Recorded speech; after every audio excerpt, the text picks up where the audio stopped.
2007 में जब एपीजे अब्दुल कलाम पटना आए तो श्री कृष्ण मेमोरियल हॉल में उन्होंने उस गुरु रहमान को गुरु की उपाधि दी थी। वो गुरु रहमान जब एमए की पढ़ाई कर रहे थे तो अमिता कुमारी से उनको प्यार हो गया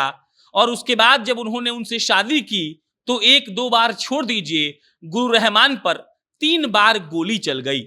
वो गुरु रहमान दरोगा बनाने की फैक्ट्री कहे जाते हैं और वो गुरु रहमान जिनके पास बिहार छोड़ दीजिए, बंगाल, झारखंड और उत्तर प्रदेश से बच्चे पढ़ने आते हैं और जो बच्चे गरीब होते हैं गुरु रहमान उनको मात्र 11 रुपए की फीस में पढ़ा देते हैं। आज उसी गुरु रहमान पर फिल्म बनने जा रही है और हमें लगा कि पटना के किसी आदमी पर जब फिल्म बनने जा रही है तो आपको बताई जाए, आपको वो कहानी सुनाई जाए जिस कहानी की शुरुआत होती है गुरु रहमान की हिम्मत से और जिस कहानी की शुरुआत होती है गुरु रहमान के इस सोच से कि हथियार उठाना है तो कलम और कॉपी उठाइए, उसको अपना हथियार बनाइए और फिर देखिए कि आपको दुनिया में कोई हरा नहीं पाएगा।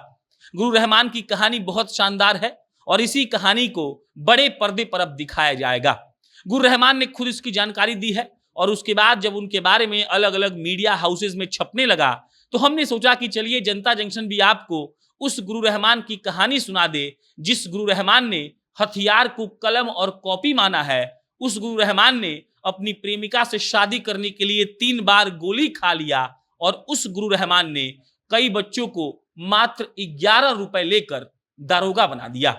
2004 में 1510 बच्चों का सिलेक्शन दारोगा में हुआ था और कहा जाता है कि उनमें से सारे बच्चे गुरु रहमान के चेले थे। उसके बाद जब वो बच्चे बाहर निकल गए, बाहर जाकर एसआई की नौकरी करने लगे, दरोगा बन गए, तब उन बच्चों ने गुरु रहमान के बारे में बताया और उसी के बाद अदम्या अदिति गुरुकुल जो पटना में कई सालों से चल रहा है एकदम से पीक पर आ गया और गुरु रहमान को सारे बच्चे जानने लगे।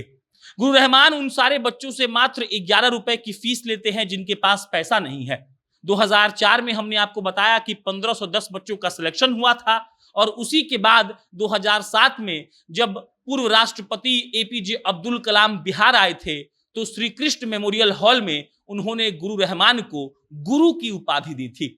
उसी गुरु रहमान की कहानी दिखाई जाएगी बड़े पर्दे पर। गुरु रहमान जब अपनी प्रेमिका से शादी करते हैं तो समाज कहता है कि ये शादी नहीं हो सकती है, लेकिन रहमान सर का अपना हिसाब है। वो कहते हैं कि प्रेम हम करते हैं तो शादी भी हम ही करेंगे और 1 2 नहीं 3 गोलियां चली और गुरु रहमान फिर भी डट कर खड़े रहे और आज के डेट में ऐसा कोई बच्चा नहीं है जो गुरु रहमान को जानता नहीं है।